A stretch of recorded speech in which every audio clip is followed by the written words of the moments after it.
Апартамент в центъра на София под 440 000 евро. Влизаме в нашия тристаен апартамент, който е 87 квадратни метра. Посреща ни този хол с тази кухненска част и апартаментът е правен така, както го виждате, началото на 2026 година.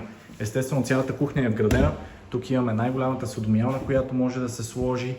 И вижте за какво обзавеждане става дума. Апартаментът се намира на Люлин планина, което е до Македония. Това е първата спалня. Това е така всъщност наречения мастер бедрум. Вижте за какви размери става дума. Там си имате дрешник, легло.